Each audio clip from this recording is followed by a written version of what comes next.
यह इस साहब जी से सुन रहे थे कि शंकर भगवान भी जहाँ पर वे प्रणाम करते थे तो पार्वती पूछती थी कि आप यहाँ पर क्यों प्रणाम करते हैं।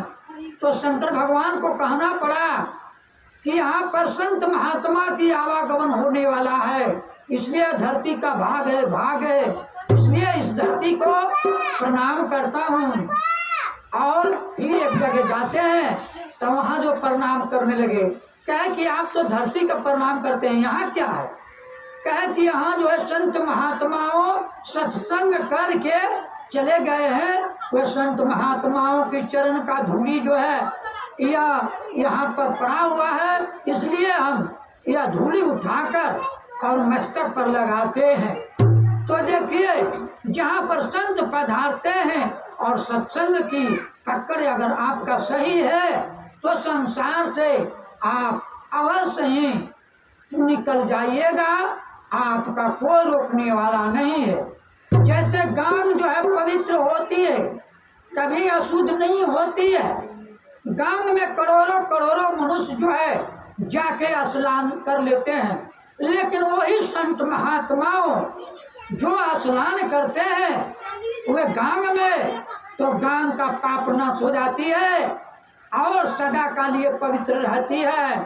ठीक उसी प्रकार से संत महात्माओं की जहाँ पग पड़ जाते हैं तो वहाँ का धरती शुद्ध हो जाती है। तो अब कहिए हमारे श्याम सुंदर साहब जी का छोटा कारोबार नहीं है, छोटा जो है सत्संग नहीं है, छोटा सत्संग नहीं होता है, छोटा विचार जो है होता है। इसलिए विचार भी छोटा नहीं होता है, बहुत बड़ा होता है। छोटा बड़ा इसमें नहीं देखा गया है, इसलिए इस समाज का अंदर में यह सत्संग कराते हैं तो उनको भाग जो है कहाँ का है, पूर्व जन्म का भाग है कि जग भंडारा अपना दिल से कराते हैं और कराते रहते हैं और जिंदा रहेंगे तो कराते ही रहेंगे। मनुष्य का दिल ऐसा होना चाहिए।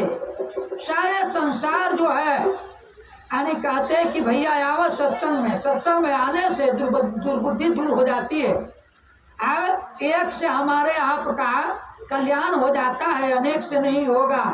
तो सदगुरु का इशारा है कि एक सत्य नाम का पालन करो, सत्य बोलो, सच्चा बोलो। कबीर साहब ने कहे हैं सच बराबर तप नहीं, झूठ बराबर पाप, जाको हृदय सच है वाके हृदय आप। जिसका हृदय में सच्चाई है तो बहुत बड़ा तप है, और जिसके हृदय में छल कपट भरा हुआ रहता है तो बहुत बड़ा पाप है। झूठ बोलना ही पाप होता है और सच बोलना ही तप होता है। तो ये बात में फैलन है। जिन्होंने अगर सच्चा को पर बोलना शुरू कर दिए कि गर्दन कट जाएगा लेकिन सच्चा ही बोलेंगे, उसका विजय होता है।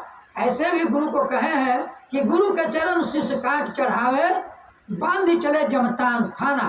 कहते हैं कि गुरु अगर शिष्य मांगते हैं तो शिष्य भी